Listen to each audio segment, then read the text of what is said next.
O homem voltou. Voltou, o Diego Amorim voltou de férias, mas andou fazendo lição de casa nas férias, viu? O Diego Amorim traz pra gente hoje uma espécie de diário de férias com um olhar aí de jornalista, né? Principalmente de um jornalismo político durante o seu descanso. É isso, Diego? É isso, Michele. Isso me lembra quando a gente estava na época de escola ali, né? Que quando voltava das férias tinha que fazer uma redação, né? Como foram as suas férias? É isso. É mais ou menos por aí. Eu tento me desligar por completo, acho até que eu tenho conseguido fazer isso nas minhas últimas férias, mas ainda assim tem algo dentro de mim que fica ali querendo trabalhar, sempre com um olhar político. Eu preciso levar puxão de orelha da minha esposa às vezes. Para de trabalhar. Quando ela vê, eu tô conversando com alguém na beira da estrada sobre política, falando de política. Para de trabalhar. Chega um pouco. Mas não tem jeito. Eu fiz uma viagem de carro com a minha família, Michele Nonato, ouvinte.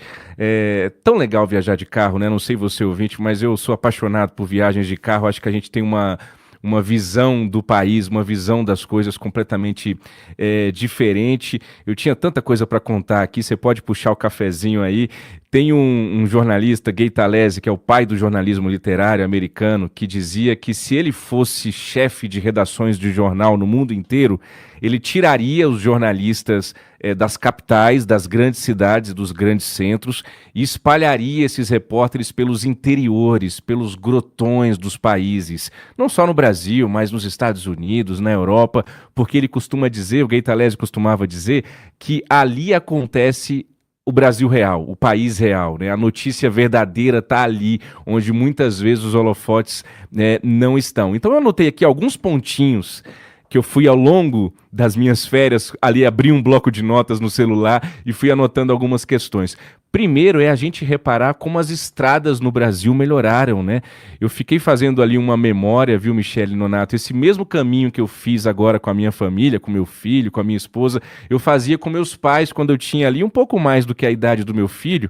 E antes a gente pegava estrada de terra. Esse caminho que eu fiz aqui de Brasília para o Piauí, subindo pelo oeste da Bahia, tinha trechos de 500 quilômetros que a gente fazia em 13 horas, por conta da estrada que era de terra ainda, nem asfaltada era.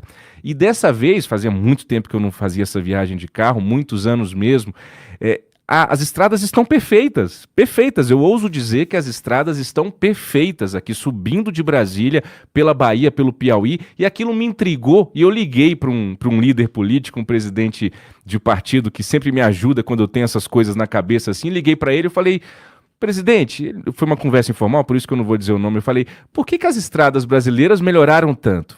Faltava o quê? Por que não tinha no Brasil, minimamente, claro que não estou generalizando aqui, não viajei o Brasil inteiro, mas esse trajeto específico que eu fiz aqui, Diego, dinheiro, aumentou o volume, aumentou o tamanho de recursos em infraestrutura no Brasil nos últimos anos. Isso é um fato.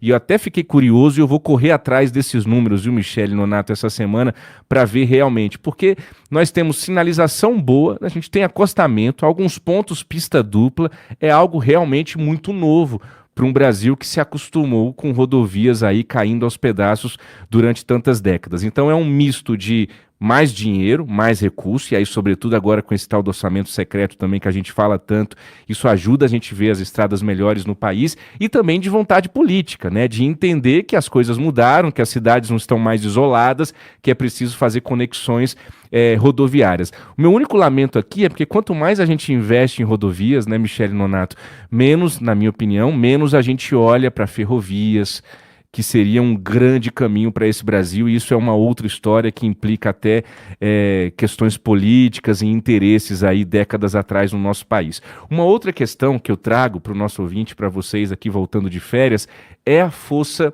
do agronegócio nesse país. É uma coisa impressionante, assim, antes você tinha lugares no Brasil onde o agro era forte, né? Aqui no Centro-Oeste, no Mato Grosso, a gente tem ali no Rio Grande do Sul um agro forte também. Agora, o agronegócio está forte no Brasil inteiro, Michele Nonato. Eu ouvi de um grande pecuarista lá da região onde eu fui, no sul do Piauí, a seguinte frase que me chamou a atenção e eu anotei para dizer aqui no ar. Ele me disse o seguinte: Diego, não existe mais esse negócio de dizer se a terra é boa ou não. Qualquer terra virou terreno fértil com o avanço da tecnologia no agronegócio. Isso me chamou muita atenção. Então, você viaja hoje pelo Brasil, não importa a região onde você está, você vai olhando, de um lado é soja, do outro lado é milho, depois algodão, depois vem pecuária. É o Brasil inteiro tomado aí pela força do agronegócio, com fazendas bastante estruturadas. Nessa região que eu fui, aqui subindo de Brasília para o oeste da Bahia e sul do Piauí, soja, algodão e pecuária, é o que eu mais vi aí na estrada. Outra questão é a questão do armamento. A gente fala tanto, né, sobre a questão do porte de armas e tudo mais. Aí veio o governo Bolsonaro, flexibilizou pra caramba, veio o governo Lula, deu ali um recuo em alguns decretos. Isso no campo brasileiro, isso é muito, muito, muito já marcado, assim. Todo mundo que tem fazenda hoje nesse país, aqui estou generalizando, arriscando generalizar, mas praticamente todos os fazendeiros desse país hoje têm uma arma. Tem algumas fazendas, isso me chamou muita atenção na estrada, Michele Nonato, que tem placas assim, atenção, essa fazenda é segurança armada. Eu até queria parar para tirar essa foto e não consegui parar, acabei seguindo na estrada. Mas era algo assim, essa fazenda tem segurança armada, tem seguranças com armas, né? Então eles até deixam isso muito claro. Tem uma outra coisa que me chamou muita atenção, não sei se vocês se recordam, lá na pandemia, em 2020, nós falamos muito no Brasil inteiro do risco de uma praga de gafanhoto. Vocês se lembram disso? Era uma nuvem de gafanhoto que estava na Argentina. Sim. E que estaria se aproximando do Brasil, ali no Rio Grande do Sul. Acabou que isso não se concretizou. E quando eu cheguei lá no sul do Piauí, já chegando na Bahia, a gente ia dirigindo de carro e uns gafanhotos do tamanho do mundo passando na frente do carro assim. Aquilo me chamou a atenção, eu fui conversando com as pessoas também e todo mundo dizendo que é uma praga, que eu não vi ninguém falar disso. Eu falei, pois eu vou falar no rádio, lá na Nova Brasil, uma praga de gafanhotos, pelo menos aqui no sul da Bahia, no interior do Piauí, no sul do Piauí, no oeste da Bahia, muitos gafanhotos. Inclusive eu fiz fotos e vídeos para mostrar aqui. A gente pode soltar enquanto eu estou falando o vídeo. Esse aí, ó, foi eu que fiz esse vídeo, morrendo de medo dos gafanhotos. Não é gafanhotinho, não. Aí eu sacudi, quando eu sacudi pela segunda vez, vocês vão ver a quantidade de gafanhotos. Olha isso. Nossa, parece olha a quantidade de gafanhotos. Bizarro, parece. Eu fiz uma foto, tem uma foto que eu fiz, dá pra colocar também. Olha aí, olha o tamanho desse gafanhoto, Michele. Ô, louco. Meu Deus. Isso é um. E tá cheio. Todas as lavouras estão tomadas. Isso aí prejudica pra caramba as lavouras. E eles estão dizendo que ninguém tá dando atenção pra isso, nenhuma autoridade. Eu falei, então pode deixar que eu vou falar lá no jornalismo da Nova Brasil FM. E pra finalizar, uma coisa que me chamou muita atenção também. Eu sou do Piauí, eu sou nascido em Teresina, mas a minha família é do sul do Piauí, e essa região onde eu fui agora de férias, e fazia muito tempo que eu não ia, e sempre foi ali uma região, do ponto de vista político, da esquerda. A gente fica muito perto ali de Guaribas. Para o nosso ouvinte se recordar, Guaribas foi o projeto piloto do programa Fome Zero, lá em 2003, quando o governo Lula, quando o presidente Lula chegou pela primeira vez ao Palácio do Planalto. Então ali era um petismo raiz, assim, ninguém triscava no PT e na força do PT ali no sul do Piauí. Pois, para minha surpresa, e aqui não é ironia, para minha surpresa mesmo, eu encontrei uma cidade completamente tomada pelo conservadorismo e pelo bolsonarismo. Repito, era o berço do petismo e do lulismo ali no Piauí. E é um bolsonarismo muito enraizado. Para vocês terem ideia, nós estamos em 2024, já se passaram 2 anos das eleições em que o Bolsonaro perdeu para o Lula. O Bolsonaro está inelegível e você encontra na região, Michele Nonato, outdoors do Bolsonaro, até hoje. Lá nessa região onde eu fui, no sul do Piauí. Tem um salão de beleza lá, que o dono da barbearia, do salão de beleza, ele é tão bolsonarista, ele não colocou isso uma placa na entrada, não. Mas na cidadezinha lá, todo mundo sabe que ele só atende bolsonarista.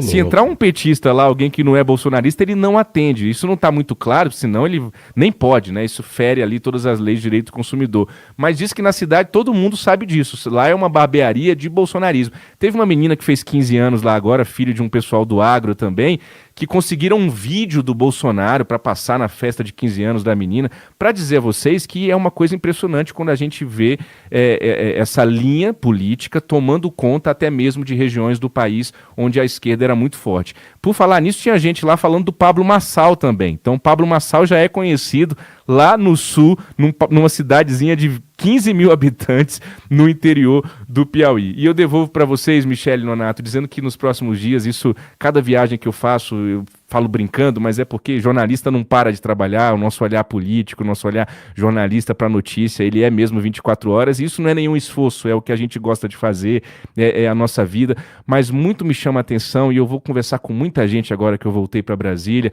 com políticos, porque eu escutei relatos nessa minha viagem tão claros, tão concretos, cheios de detalhes, de desvio de verba, de superfaturamento, de orçamento secreto sendo utilizado para esquemas de corrupção nos interiores desse país, né? E aí eu fico me perguntando, como é que a população sabe disso com tantos detalhes, né, Michele Nonato? E isso não chega para uma Controladoria Geral da União, para um Ministério Público, para uma Justiça Eleitoral, porque todo mundo na cidade sabe quem roubou o quê, quanto que foi aquela obra, quanto que foi superfaturada.